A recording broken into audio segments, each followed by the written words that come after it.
Cancer, bonjour et bienvenue sur ma chaîne pour votre lecture sentimentale du mois de mars. J'espère que vous allez bien. Avant de démarrer l'analyse du tirage, quelques petits points de précision. Alors cette lecture ne va pas correspondre à tous les cancers. Si c'est le cas, n'hésitez pas à aller consulter votre ascendant. D'autre part, si la vidéo vous a plu, vous pouvez la liker, la commenter et vous pouvez également vous abonner à la chaîne si ce n'est pas déjà fait. Les cancers, pour ce mois de mars, par rapport à votre situation sentimentale, vous avez vraiment une très belle lecture. Le point de départ de ce mois de mars, par quoi vous démarrez, c'est la carte de la mort. Alors attention, ici c'est pas la mort au sens propre du terme, mais c'est ici une mort symbolique. Alors c'est vrai que ça peut parler de rupture et de toutes ces choses-là, mais je pense que par rapport à ce tirage et cette lecture globale, on n'est pas du tout dans cet état d'esprit. Ici, je pense que la carte de la mort, c'est une mort qui est symbolique. En fait, clairement, ça montre ici votre besoin de transformer radicalement et définitivement le cours de votre existence. Alors peut-être que ça se produit ou que ça s'est déjà produit, mais clairement, vous mettez fin à un cycle de votre vie, justement, pour pouvoir en démarrer un nouveau sur de nouvelles bases, dans un contexte qui va être plus sain et qui va mieux vous correspondre. Dans tous les cas, cette carte, elle montre le besoin de se purifier et le besoin de renaître sous une nouvelle identité qui est plus adaptée par rapport à votre évolution, par rapport à votre conscience, par rapport à votre personne dans le sens global du terme. Dans tous les cas, ça ne peut se faire qu'en passant par un deuil, mais c'est un deuil qui est émotionnel, c'est un deuil qui est psychologique, j'ai envie de dire, par rapport à votre passé. C'est vraiment tourner le dos à son passé et s'ouvrir vers le futur. D'ailleurs, sur la carte, on voit donc le personnage qui porte une faux. Et une faux, c'est quand même fait pour couper, c'est fait pour nettoyer, c'est fait pour se débarrasser des mauvaises herbes. Et c'est un petit peu ce qui est en train de se produire, c'est que là, vous faites un processus de nettoyage et de balayage de tout ce qui vous encombre et de tout ce qui représente un obstacle pour vous, pour pouvoir justement avoir le terrain propre nettoyé et pouvoir recommencer sur des bases saines, réécrire un nouveau chapitre de votre vie sur un support qui est un support vierge où tout est à refaire, tout est à recommencer, mais recommencer d'une manière plus adéquate en fonction de vos valeurs et de vos croyances. Votre atout pour parvenir à cette transformation, ce qui va vraiment vous aider, ce qui va être en votre faveur, c'est la carte du jugement.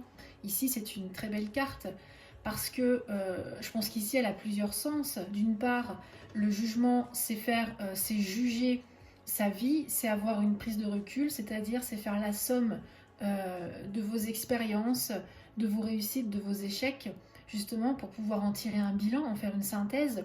Mais je pense qu'aussi, ici, le jugement, ça montre vraiment le besoin de vous libérer définitivement des entraves du passé ou de vos obstacles ou même de tout ce qui peut vous retenir du point de vue sentimental. Donc là, je pense que c'est vraiment sa signification première par rapport à votre situation. Donc là, c'est un appel, d'ailleurs on le voit bien sur la carte, les anges avec leurs trompettes, c'est un appel à retourner vers la lumière, c'est un appel à se libérer, à briser ses chaînes et puis surtout à se régénérer. Alors j'irai pas parler de résurrection, mais c'est vraiment un processus de transformation pour pouvoir se régénérer et justement atteindre une illumination, quelque chose qui est beaucoup plus dans la clarté, dans quelque chose qui est beaucoup plus lumineux par rapport à votre situation. Donc là, clairement, pour pouvoir se libérer, eh bien, il faut éliminer, nettoyer tout ce qui vous encombre, tout ce qui représente un obstacle pour vous, pour justement pouvoir atteindre cette libération, défaire vos chaînes et répondre à l'appel de ces anges. Votre obstacle, à l'inverse, ça va être la papesse. Alors ici, je pense que la papesse, ça exprime le fait peut-être de créer des énergies négatives, des pensées négatives qui risquent de finir par un peu vous empoisonner la vie. Donc c'est pour ça qu'il va falloir faire attention de ne pas trop rester isolé dans votre coin à ruminer des choses qui n'ont pas lieu d'être. Parce que à force, vous allez sombrer dans une sorte de négativisme et ça va vous empêcher justement d'avoir l'esprit clair et d'aller vers l'illumination du jugement. Donc là, c'est vrai que la papesse, c'est une carte de passivité, d'observation, de méditation, mais là, il ne faudrait pas que la méditation, elle prenne une mauvaise tournure. Parce que n'oubliez pas que votre atout ici, c'est de vous libérer de vos chaînes, c'est de retrouver la lumière. Donc il ne faut pas laisser votre esprit sombrer, oui, dans une certaine médisance, dans une certaine négativité par rapport à votre situation, mais il faut vraiment vous diriger vers la vérité, vers la lumière, vers une libération et pas aller dans le sens inverse. L'attitude à adopter par rapport donc, à cette problématique sentimentale, c'est la carte de l'ermite. Et ici, je pense que clairement l'ermite signifie le fait de prendre du temps. C'est le besoin d'avoir du temps pour vous, de laisser le temps défiler. Mais ici, c'est positif. Parce que ça va vous permettre justement d'approfondir et de méditer sur le sens de votre vie sentimentale et sur tous les événements qui sont en train d'arriver, et notamment votre transformation, qui je pense est attendue et qui est nécessaire. Donc là, l'ermite, c'est l'attitude à avoir.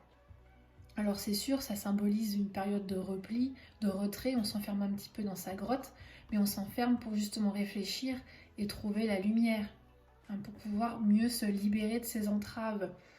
Donc là, c'est vraiment le but, c'est vraiment d'arriver à aligner votre âme avec vos convictions, mais véritablement, c'est aussi faire preuve de sagesse dans la recherche.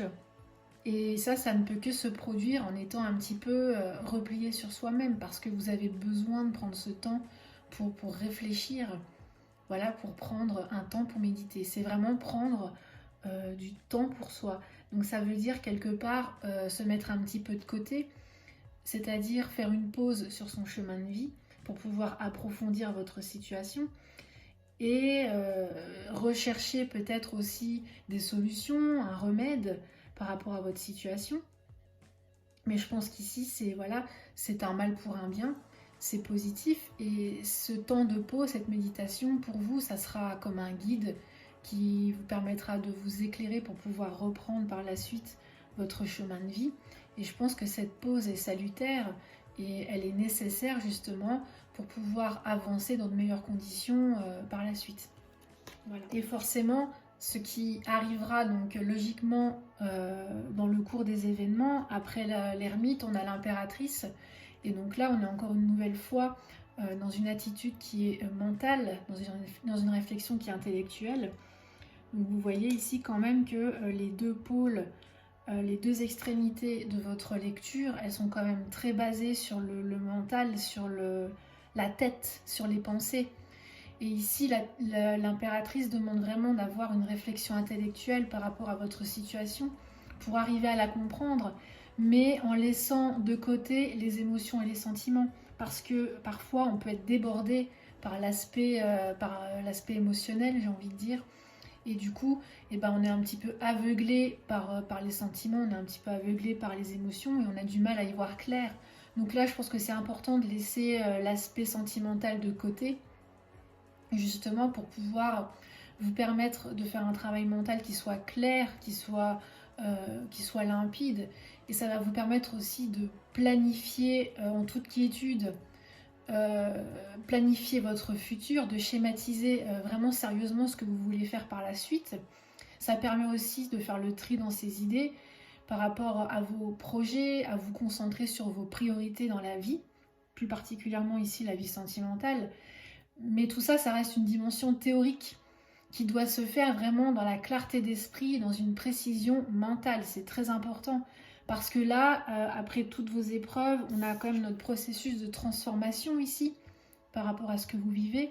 Donc il est temps, après la transformation, après vous être libéré, il est temps de lancer vos projets, mais cette fois-ci avec une stratégie efficace et qui nécessite de raisonner avec la tête plutôt qu'avec le cœur. Et c'est pour ça que l'attitude à avoir, c'est ce repli, mais c'est un repli qui est nécessaire pour pouvoir réfléchir en toute, comment dirais-je, en toute tranquillité et réfléchir de manière judicieuse, de réfléchir de manière stratégique. Donc ça, je pense que vraiment ces deux cartes-là, elles sont essentielles. Elles sont aux deux extrémités de votre lecture. Et je pense que vraiment, voilà, c'est un peu ces deux piliers fondamentaux pour ce mois de mars pour vous. Le repli, la réflexion, mais c'est une réflexion qui doit être intellectualisée. Hein. Il est nécessaire là pour le moment de mettre un peu les sentiments de côté, justement pour pouvoir avoir un raisonnement qui soit le plus clair possible et le plus raisonnable, justement pour pouvoir